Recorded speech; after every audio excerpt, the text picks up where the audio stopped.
Everything I've done in my career is a project that someone smart said, hey, we should probably find a way to manage this. Welcome to the Disgruntled PM podcast, your weekly therapy session for the chaotic world of project management, transforming daily frustrations into real action. Welcome, everybody. I'm Trevor, the Disgruntled PM, joined today by my good friend, former boss, Mike Lavway. Good morning. How are you, Mike? Well, to quote a common friend of ours, I'm excellent, but I'll get better. So why don't you introduce yourself to the audience? Like Trevor said, my name is Mike Lavway. I'm really excited to be on this podcast today. Admittedly, this is my first ever recorded podcast, so bear with me. I feel like I'm not following the rules. I don't have big headphones. I don't have a boom mic in front of me. We're not in some hip studio, except my library behind me. I'm a security professional with about 20 plus years of experience in the corporate security world, all the way from intern to head of corporate security and everywhere in between, from a lot of aspects of the business, from service provider to practitioner to government employee and all our way around. I just want to, declare that all the opinions expressed today and all the content produced today are my own and don't reflect any my employer or anyone else. But Well, I wouldn't have it any other way. thanks, Trevor.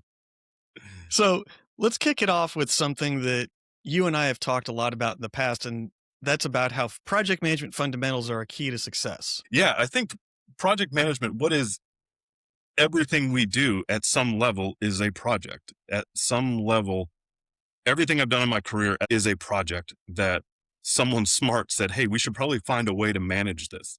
All the way from my military days, at the end of the day, everything I did was at some point trying to align multidisciplined people with a common goal to provide their subject matter expertise or their core discipline in concert with someone else's to make sure that their efforts are complementary towards a common goal and achieving a certain mission.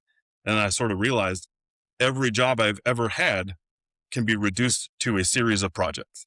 And so if you're good at managing projects, I think it lends to being successful in every career endeavor or every effort that you're putting forward in your personal life, to your professional life, to everywhere in between. Well, I know you weren't enlisted because you use big words.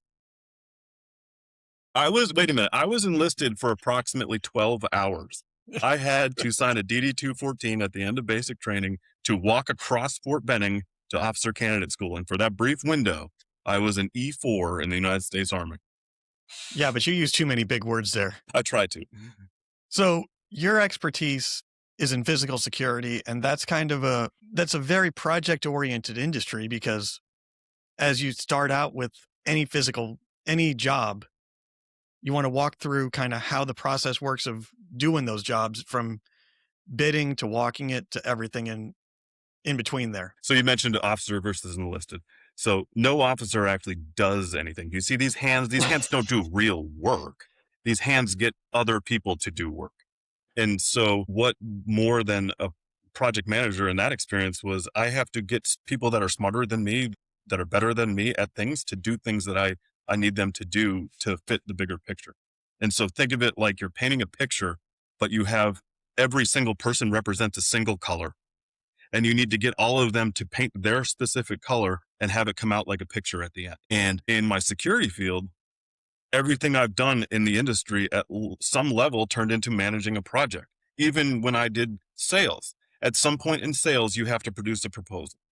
Well, I didn't write all the proposals. I relied on subject matter experts to make sure I knew what it would cost to do the proposal. What are the legal risks that we have to address in the proposal? What is the scope that we need to clarify? I'm only corralling the efforts of the people that know those things very well. And then all of a sudden, wait a minute, there's a deadline for that proposal to be delivered to the client. So wait, I have a deadline and now I need to backwards plan the efforts of other people to make sure that I can put together a single proposal at the end. And I wouldn't ever dare speak on behalf of someone else without getting their input. So then I realized every proposal turned into a project. So then I really became a project manager for that proposal to be delivered. And then when I did a security investigation, when you're working on investigations, at the end of the day, you have a problem that needs to be solved and you need to enlist the support of others to help you gather information to produce the results of an investigation. In consulting, every consulting engagement I do at the end of the day is a project. And so it needs the project management discipline to back it up, to make sure the client gets what they want for the cost that we said it would cost. And so that my firm can be profitable in the process of doing it. And then what about building a program? At the end of the day, if you have to build a program, a security program, you need to gather the inputs from a lot of key stakeholders, make sure that their needs are met and that they are producing and contributing to your common goal, that at the end of the day, you're supporting the business that you're embedded in. And so to me, all of those are projects. Everyone's a customer. Yeah. And then when you start, I want to back up for a minute because for the audience, we may have missed something. Yeah. Do you want to talk about defining what physical security means in the industry that you're in? Yeah, I think that's a great point, Trevor, because words have meaning, and the security field, words have a lot of different meanings. And the scariest part of me is that sort of false positive of you and I used the same word, and we both walked away with what we believe that word meant, and it has wildly different meanings. So I'll tell you where I come from. If I said khakis to you, you probably think of a pair of trousers. When I say khakis, where I was raised, those are what you use to start an automobile, because I come from New England. Khakis are what you use to grab them off the ring and you stat your calf.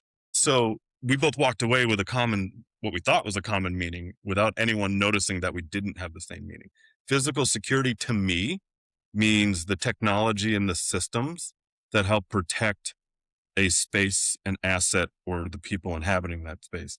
It's usually the stuff, the cameras, card readers, intrusion detection, perimeter intrusion detector, the sensors that are out there that are going to alert, or the barriers that are going to prevent, or something like that.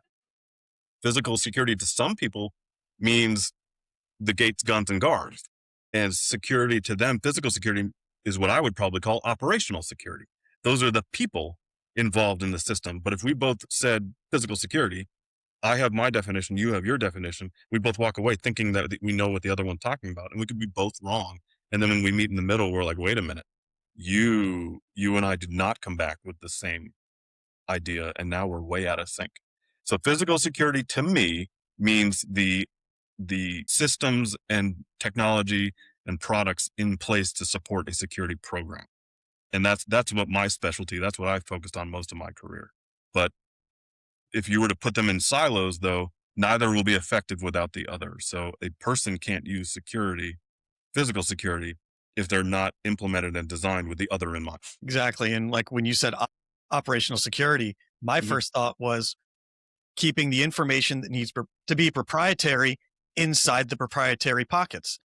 Yeah. So OPSEC, wait, that's very different. Because we worked, using a real world example, I was working on a project previously where I think you were still my boss at the time. And there was a lot of legal stuff going on in the background. And I, as the PM, was read into a little bit of it. And then I said to leadership, I said, I want no knowledge. I want no part. I want to know as little as humanly possible about this, because there was a lot of legal language, legal sealing. And I viewed that as operational security in that aspect, because I didn't want to be a part of what was going on in legal conversations, because I had to deal with the customer. And if I had to say, and I didn't want to be lying to them by saying I didn't know something if I did. Yeah. I never advocate dishonesty in one way or the other, but it's certainly easier to not share what you don't know. Exactly. So, but see how you and your background and your collective experience, I use the term operational security, and both of us came from a place where OPSEC meant something very different than what I'm thinking of in the civilian world. Operational security are the people using security systems. Exactly. And that's a very different meaning than keeping proprietary information proprietary. And if we both had a common goal that said, hey, we need to maintain OPSEC, and you went and started saying, okay, let's lock down information. And I was like, no, I just need guards this weekend because there's an event. And you're like, oh, wait a minute. We just came back with a common misunderstanding. And how are we supposed to combine our efforts towards a common goal if we have a completely different understanding of terminology? And that takes us right back to the proposal in the very beginning of defining some of those terms in the proposal. So there's a common understanding, because as a project manager, you're the one that sets the tone for everything, even going back to the days of when I would report statuses to you on stuff, if we didn't have a baseline understanding of what words meant, Yep. you're reporting up something, and then I would have sit downs with the Yep. CEO. And if the phrases didn't match up, he's looking at one of us going, who's lying?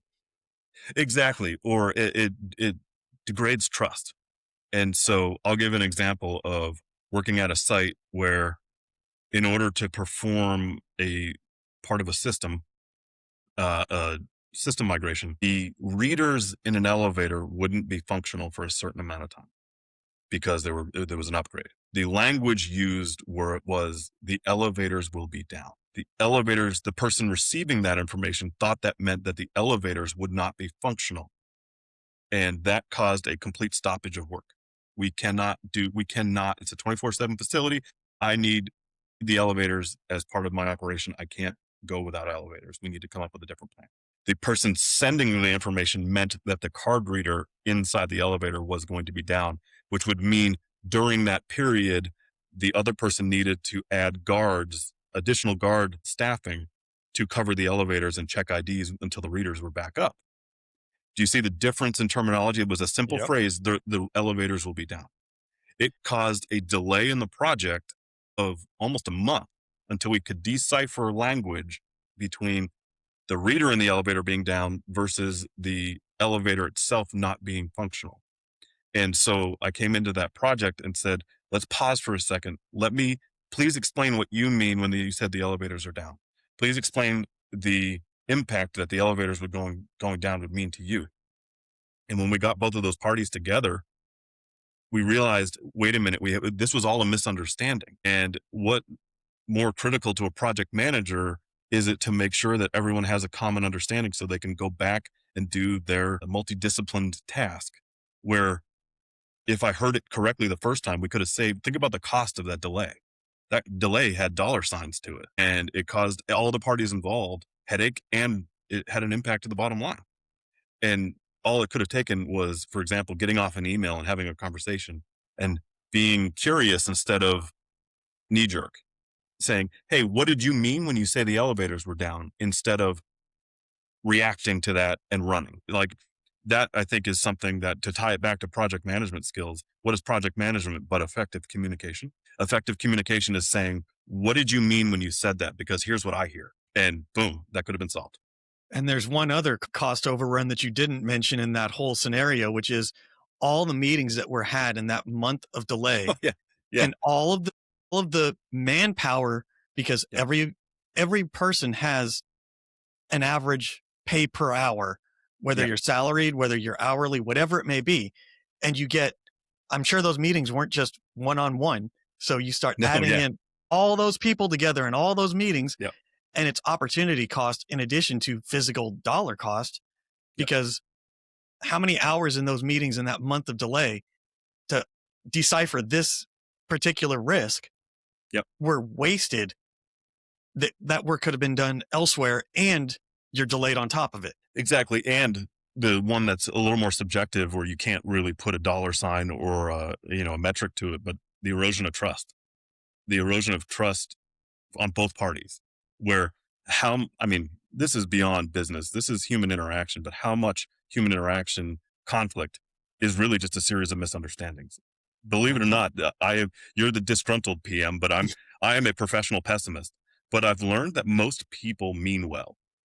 The pitfalls in my career have always been assuming the worst instead of assuming the best. Like, if you assign positive intent to what someone's saying and start with curiosity instead of conflict or escalation, you might find that, hey, all it took was a quick question of, hey, can you tell me what you meant by that? Because it's not jiving with what I'm thinking. And that diffused a situation and then brought trust between the two parties. So the next time this happens, you realize that person wasn't out to get you. They're not trying to make you look bad. They're not protecting themselves at your expense. They were actually trying to just do their job and do well. And that's the point of a lot of this, is we're just trying to do our best. And I don't think that enough people understand that, yes, there are nefarious actors in this world who Yeah, sure. do go for the spotlight only, and that's it. But the broad stroke majority of people, if they're on a project or they're trying to help you get across the finish line, they're not sabotaging you in the middle of it, because all that does is just makes extra work for everyone else. And trust me, I'm speaking from the ideals, and I know I've screwed this up a million times. You worked.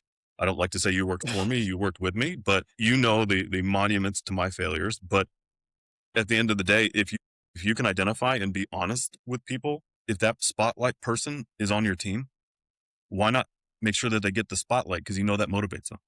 And Exactly. so if that's what motivates that person, you know, as a project manager, hey, I need to make sure I highlight that person like in a status update.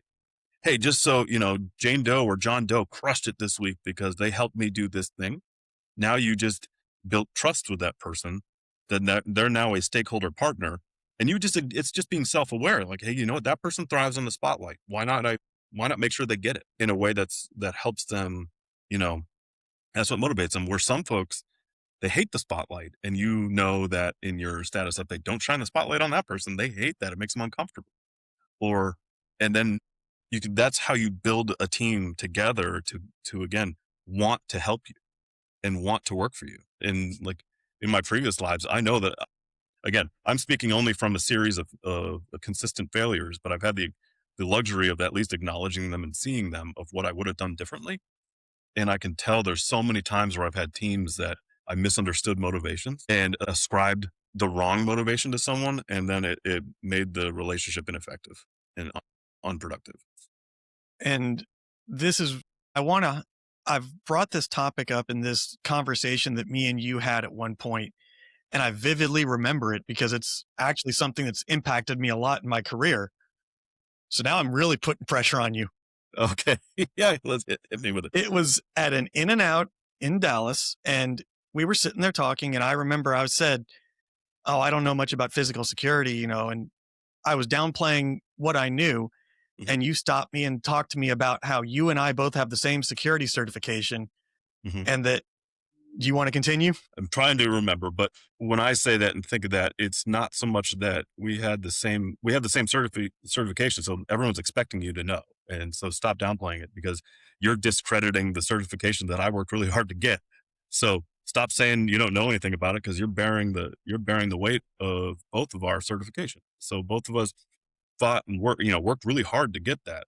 And if you walk around saying I have that certification, but I don't really know much, that's cheapening the one that I wear proudly. And so if that's the story we're talking about, That then is yeah. that is Yeah. the So yeah, I story. remember saying that. So sometimes people are looking for you to be confident in it, but confidence doesn't mean you make it up.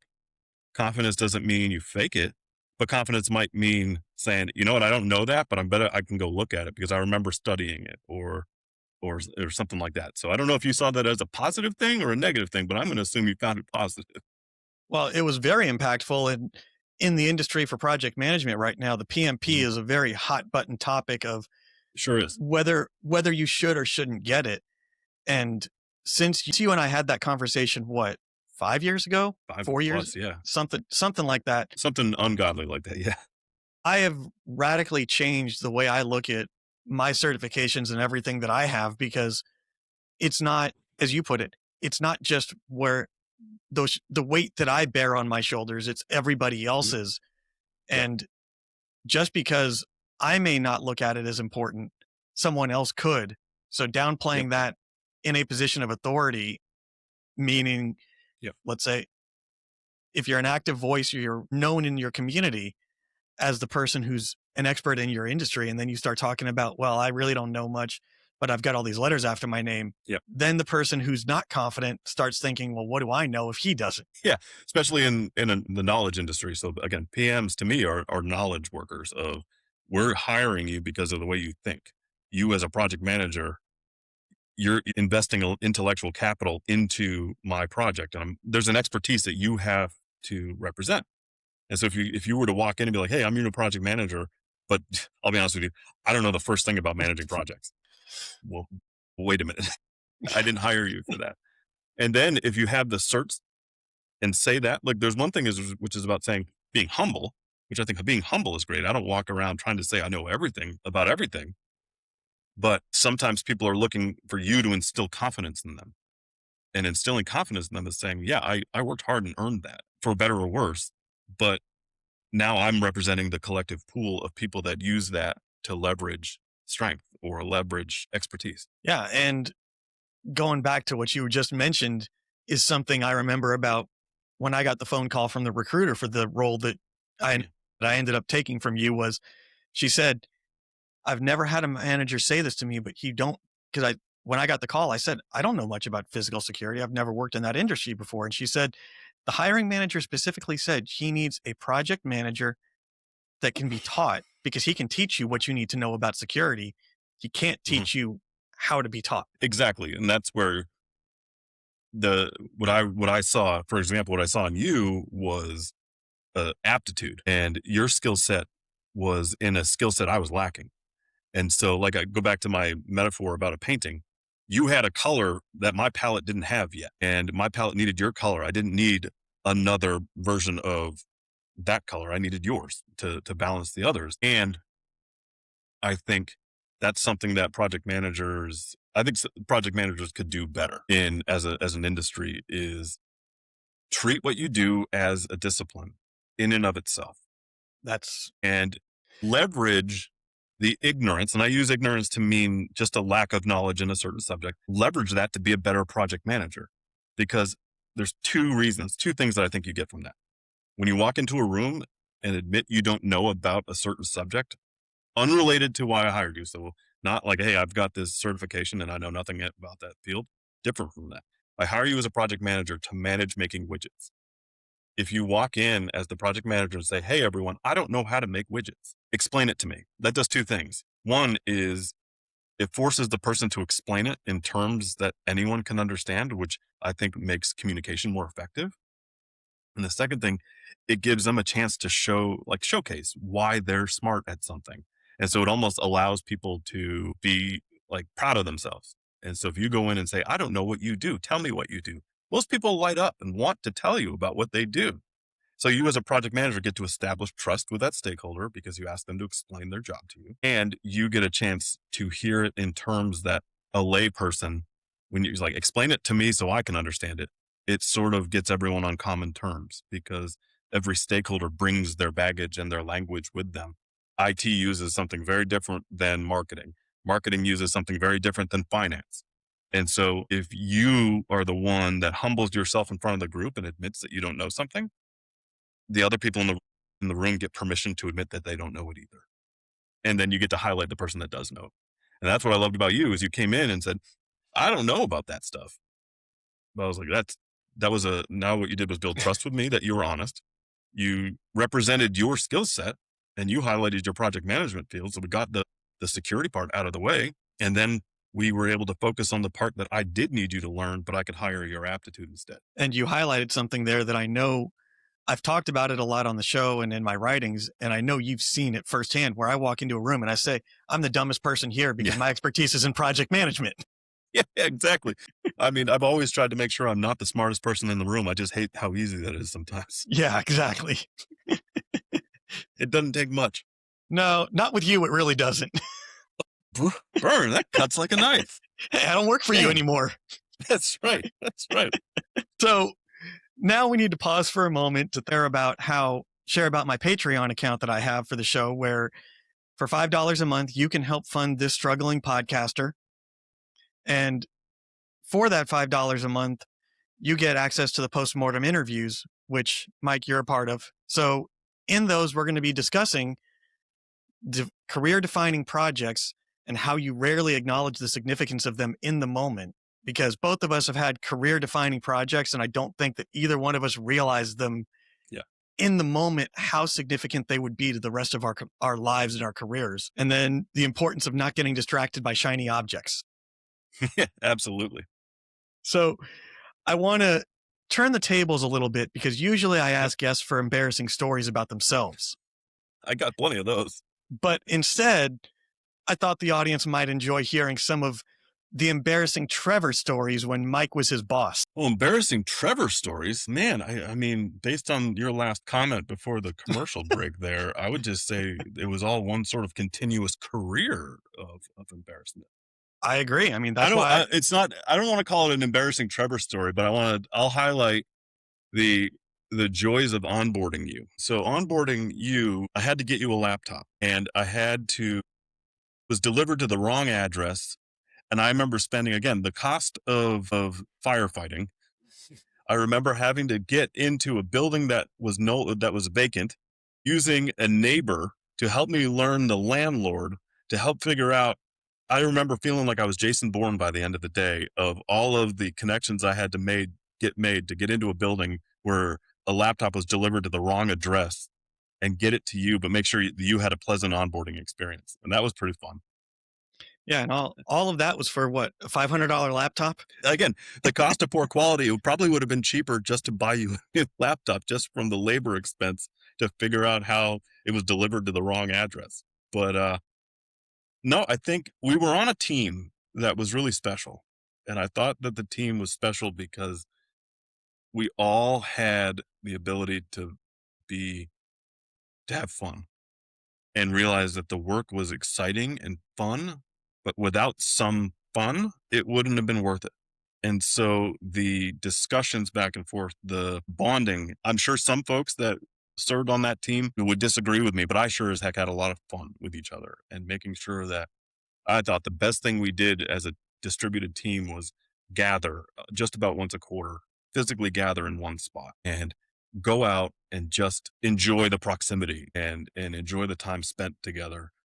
Because that, when we spread back out to our respective foxholes, I knew who was in the foxhole next to me, even if I couldn't see him. And I thought that personal bond, for better or worse, it's burned us at times, but it overall was always worth it. And to that point too, one of the things that was so significant about that team is every single person seemed to have their own version of imposter syndrome because you were surrounded by such high performers. Nobody believed they belonged there. Yeah, no one believed that they belonged there. And then it was really cool because that meant that you were surrounded by exciting people that had different backgrounds. I felt like everyone on that team brought something unique to the table that caused us to see problems differently. Have you thought of this? Have you thought of that? But it really came down to the bond. The bond part was where, when someone raised their hand and needed help, everyone turned their chair around and came running. And that was something that's unique about certain teams that you've been on, is being able to, this is where I think I can link that back to project management, which is, once the project kicks off, stop worrying about titles, stop worrying about job descriptions, start focusing on a common goal. And that is where, if a project manager can get people to do that, they're winning. They're winning because people stop using their job descriptions as a shield or a sword. They start using it as the objective is the thing that everyone focuses on, not each other. And if you're not contributing to the objective, what are you even doing? And that is where I've had my best work, is when once it came down, once the project was kicked off, titles were gone and descriptions were gone. And we all just did what was needed to keep it moving. And that's not my job, and let the project fail at the expense of saying that's not my job. Instead, it's, how can I help and keep this moving? Because the end goal is going to be awesome for all of us. Well, some of the times it was, some of the times it wasn't. Sometimes it wasn't, agreed. But then that's where you rely on the personal contact to get you through it. My 4 things that matter in work, I think I've said these to you before. There's 4 parts of work or your professional life that matter. The first thing is, you've got to love what you're doing. If you love the work you're doing, who cares about day to day? I love the work I do. I love looking at problems and trying to solve them. I love security. It's just something I like to do. So if I wasn't getting paid to do it, I'd probably be doing this anyway. Second thing is, you got to love the team you're on and the people you work with. I've been on teams where I didn't care what I was doing as long as I was on the team. For example, the team we were on, I could have done any job as long as I was on that team. I didn't really care about the work as long as I got to hang out with my friends. Well, I think you did a great job too, on that team. Yeah, well, but that's what mattered is to me. I just didn't. Sometimes the work was organizing catering or Hmm. stuff that wasn't part of my job description. But I don't care if I'm making sure that we have dinner reservations for a whole team. That means the team's gathering, and that made me happy. And I look so, at, who I cares? I always looked at that as I get to pick the menu. Yeah, right, right. Then the third element is you got to love the mission. If the work you're doing, or the company, or the organization you work for, you're excited about the mission, the work stops mattering. I go back to the army. I did a lot of things that I wasn't wild about having to do, but when I got to do it in uniform, it made me happy. Like I believed in the mission. So yes, I made a ton of PowerPoints. I made a ton of spreadsheets because that's what officers do. And I didn't really care because I was wearing the flag of our country on my shoulder when I did that. And so I was excited about the mission. And the fourth thing, the often overlooked or often misdefined, is the quality of life that the job or work affords you. That could mean it's a remote job, so I get to be around my family more. It's a job that gets me to travel more because I like to travel. So if that job lets you travel, or heck, if that job pays you enough. But pay isn't it's not just do you make the most money, it's what quality of life does that job enable for you. A good job gets you 2 out of 4. A great job, you might be lucky enough to get 3 out of 4. If you can find 4 out of 4, I'll send you my resume tomorrow and I will come work for you because I think that's the unicorn is finding all 4. But you should aim for 2. If you can pull off 2 of those, that's probably pretty content. Yeah, when I mentor people, because I do a lot of mentoring with Mhm. the post military people and also junior project managers. One of the things I one of the first things I tell them is make an order of merit list of your priorities. Yep. Because if you want to make the most money humanly possible, you're going to be sacrificing everything else on that list to make the Yep. money. Yep. If you want that work life balance, you've got to know what that looks like and be able to Mhm. articulate it in words, not just a good work life balance. Because when we did that, when we were on that team, Mhm. I was traveling for the first time on average a week a month. And that was the Yep. first time I had to do that. Mhm. And I distinctly remember there was a influential meeting that was supposed to happen for a pilot testing where we had people flying in internationally and everything. And I looked at the date and I said, okay, it either has to be this week or that week, but it can't be these 3 days. And everyone kind of looked at me and said, that's my son's birthday. Yep. I don't have to miss it. So I'm not going to miss it. Right. And we were able to work around it. But that was also knowing the team, knowing the people around me, and everybody respecting me enough to say, okay, that's Yep. Trevor's hard line. He came out and said it. Yep. Let's work around it. I'll tell you that helped me too, as in my position, it helped me understand you better. So that one of the things that I think we both have experienced in our lives, if I'm going to ask you to do something, you need to know that I understand the magnitude. And so by establishing that hard line in the future, if I ever did something to conflict with that, you were able to, or I hope you were able to trust that I knew what I was asking. And Yep. so if I'm honest with my supervisor and say, I do not work on Saturdays, that's Saturdays during football season. That's when my son plays football. Or Saturdays during volleyball season. That's when my daughter plays volleyball. I don't miss games. That's just not my thing. But I'm willing to. But just so you know, that's a priority for me.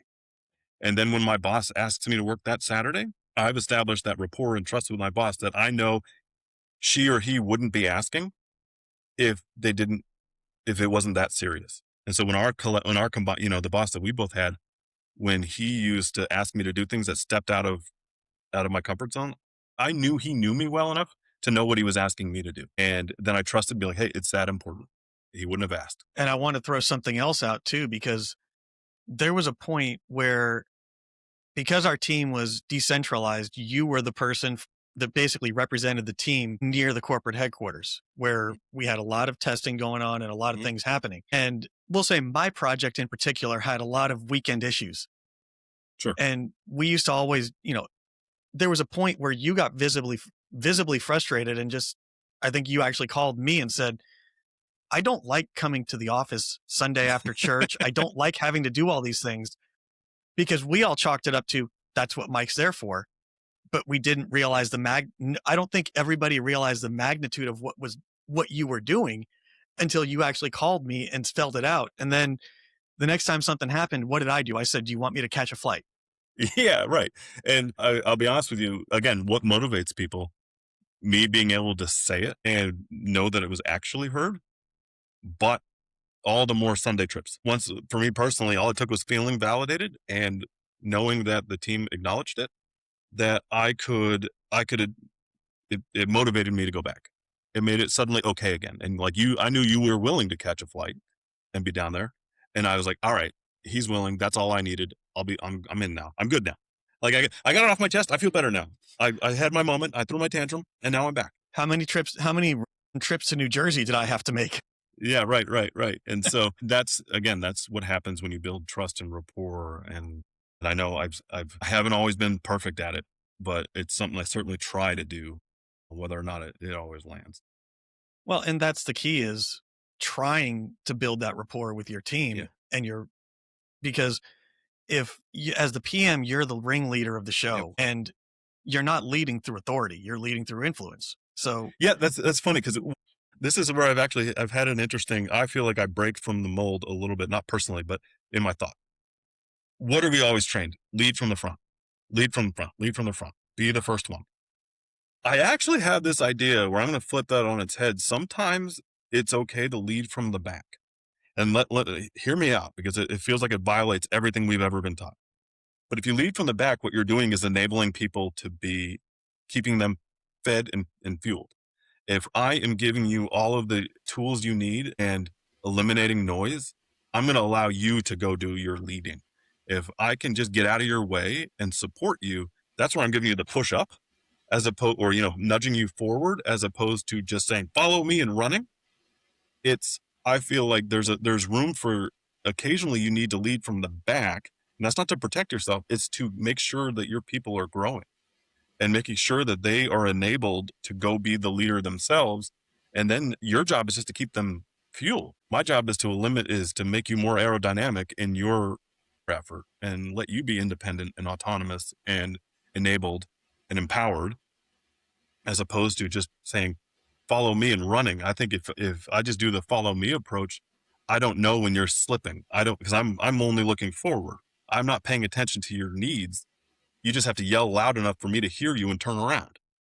As opposed to leading from the back, to me, it's this sort of keep your people in the fight. I'll use expensive reports as an example for that one, because, I had a corporate card, you approved my purchases, but I distinctly remember multiple times saying, hey, I need this for this tool to be able to put in my backpack. So in my go bag, so when I have to travel, this makes my life easier than having to go out and buy use my own personal tools, or things that might have been out of the realm of the norm for the purchase card.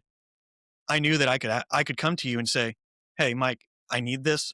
And you would 9 out of 10 times say, okay, you justified it. Go ahead and buy it. I'll approve it later.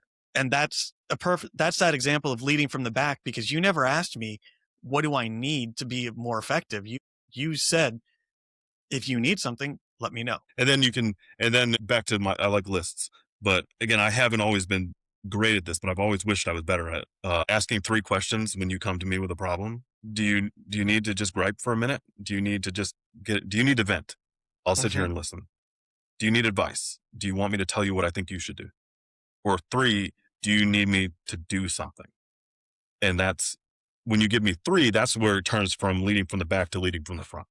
If you say, I need you to step in front of this, and being willing to transition from back to front, that's how you build that. I think, again, back to it builds rapport with your team. But imagine doing that as a project manager with your stakeholders. Like, if a person comes as a project manager, we've established some project risk. Do you need to just get it off your chest? Do you need me to tell you what I think you need to do to get us back on track? Or do you need me to go stand in front of this and talk to another party, another stakeholder, and assess the impact with them? And that, I wish I was better at that at times in my career, but so that's sort of my goal. I try to do that as much as I can. Whether or not I accomplish it is one thing. That's why, if everyone could do that, it would be a lot easier. But that's why we're here. And I think that's just a good approach for life, not just projects, because we all deal with friends, interpersonal relationships, Yep. everything else, and spouses. And when you know the difference between I just need to be heard versus I have a problem that I need you to fix, those have two radically different solutions. Yeah, exactly. I know there have been times where, like we talked about with me coming in on a weekend, I just needed to be heard for a minute. I Mhm. just needed someone to acknowledge that, hey, we're asking you to do that instead of just being like, suck it up. And so I didn't need anyone to say, well, have you thought about doing this? Or I didn't need you to fly in. I just needed a moment to vent and say, this kind of sucks. I just need someone to say, we acknowledge it. And then what we were able to do was come to a better understanding, and that made me much more willing to come Yeah. in. But if I needed something different, we could have said, hey, I actually need you to do something here because this isn't going to work. But again, that comes down to trust. If I can't trust that you're being honest and forthright with me, how do I know when how do I sift through your words to understand your meaning? So I think that's a great place for us to wrap. Okay. But I still have one more question for you, which is my personalized question. Okay. And that is using your security expertise. Yep. Can you give the audience one or two tips that if you live in an apartment, a house, anything like that, to help harden your structure a little bit better Sure. from a physical security aspect? From the security aspect, I don't call it, they call it the 4Ds. And I'll oversimplify it. Everything you do needs to start by deter. I have to make my property look like someone doesn't want to mess with it. Just so you make it look pristine, make it look like I don't even want to mess with that house. I don't want to mess with that apartment. So deter is the first one. The next one is detect. Putting sensors out there like cameras, ring doorbells, any kind of system. Remember, those are sensors out there to detect something. That detection, the next thing is delay. So deter, detect, delay. That could be something like one of the often overlooked things is security screws in the latch on your door. Most screws are this long. If it For builder grade, audio listeners, can you clarify a little bit better? sorry, a screw that holds the latch into the door is The hinge about in an the inch door. long. Not the hinge, but the actual Okay. latch where the latch bolt hits the Okay. latch. It's usually about an inch long, builder grade. Well, you can get a 3-inch screw or a longer screw to drill in, and it makes it so if I'm kicking your door down, it takes me extra kicks. If it takes more kicks, it means it's delaying my entry into your home or your space. And so again, deter, detect, delay. And the last one is defeat. Some people instead of saying defeat, I just like the alliteration of the 4Ds. But the last one, it could be giving me time to assess and respond and intervene. And while you're being delayed, that gives me a chance to decide what I'm doing about this and do something about this. And so if what you're doing does those 4 things, you're on the right path. But the one thing I always say is don't spend your money until you're planning on it working. So I ask all of my clients, all of everyone I deal with, so what are you going to do when it works?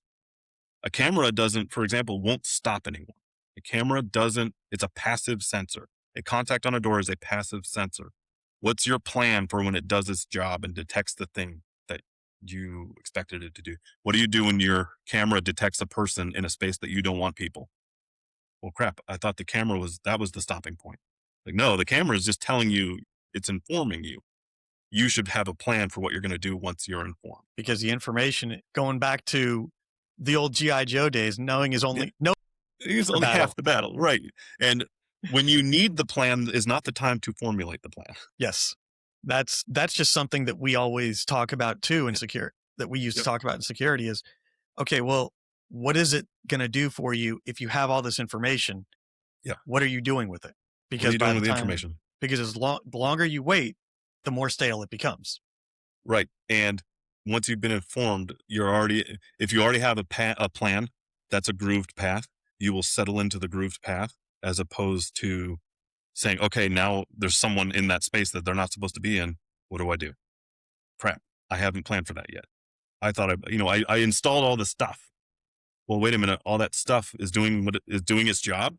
Now I have a job to do. And if I forgot about that part of it, I have not completed the loop. And if I remember right, it was informed consent where sometimes knowing is the most dangerous thing, going back to the beginning of if you know someone is in your building and you do nothing about it and the building burns down, now you're liable because you knew that person was in the building. Yeah, I'm not a lawyer, but Well, it falls under premise liability of once you've been informed of a of a hazard. OSHA, for example, it's a duty of care that you need to provide a workspace free from known hazards. And if a hazard like an alarm goes off, now it's known. But that doesn't mean you can just stick your head in the sand and not listen. You still have to do what's reasonable. Take reasonable measures, like you can't leave the door unlocked, but close your eyes and say, "Well, I didn't know that what was reasonable was locking the door." But if you put systems out there that are collecting and alerting you of a condition, you have to address each of those alerts. And so if you're ignoring those alerts, you have now ignored a potential hazard. And so that's one of those, be careful what you put out there because now you're responsible for it. exactly. And that's what I wanted to highlight because Yep. we talk about the 4Ds, we talk about getting all of our information, Mhm. all the possible data points we can get. But sometimes going back to that conversation with me in legal, Mhm. I don't want to know because now I'm subject Yep. to a lot of other things Yep. if I do know. So, for the Yep. audience, as you think about your security plan and go through those 4Ds and all the other things that we've talked about, remember not just what are you going to do with the information when you get it, but Yep. do you want that information to be rattling around in your brain? So now Sure. you're responsible since you have it. And And that's that a goes for fine line. projects. And that goes for That's a fine projects line. too. Yeah. But there's a fine line between, again, you can't just turn off all the sensors because you don't want to hear them. You have to do what's reasonable Right. but sometimes the sensor brings more risk than it prevents. Like you just want to make sure that you're planning around what do you do? Like, again, ask yourself the question, what are you going to do if it works? Yeah. Because in projects, it's the same way. Yep. It's not 95% of the projects that are done are not life and death. Yep. But if you don't think about those aspects as the outside risks, then you're setting yourself up for a failed design, much like a previous guest of mine has discussed where he had an Amazon facility being built and they didn't create any fail safe. So they had to cut a hole in the roof to be able to put a fail safe in. Gotcha. And going back to, once again, all of that would have been avoided had the vendor asked a simple question and saved probably millions of dollars. Probably. Yeah. And you know who I'm talking about and what I'm Yeah. Yeah. talking Yeah. about. Sure. But I think that that's a great place for us to wrap this episode. So, Mike, why don't you take the floor and tell the audience where they can find you if you want them to find you anywhere? Well, I'm professionally paranoid, so I don't want anyone to ever find me. No, you can find me on LinkedIn. And I think I might be one of the few Lavways on LinkedIn in its entirety. And so go there, you can find me. Trevor, I really appreciate you giving me a chance to interact with you again. Yeah, absolutely. I mean, I'll have the link to his LinkedIn in the show notes. And I want to remind everybody, don't forget to like, subscribe, thank the Patreon subscribers, most importantly, because they're the ones who help fund this show. If you enjoyed this one, tell a friend. If you didn't, find another episode in the catalog and then tell a friend. and I'll end like I always do. May all your deliverables be on time, your budget's in the black, and your scope not creeping. For Mike Lavway, I'm still Trevor, and I'm still the disgruntled PM. Thanks for listening.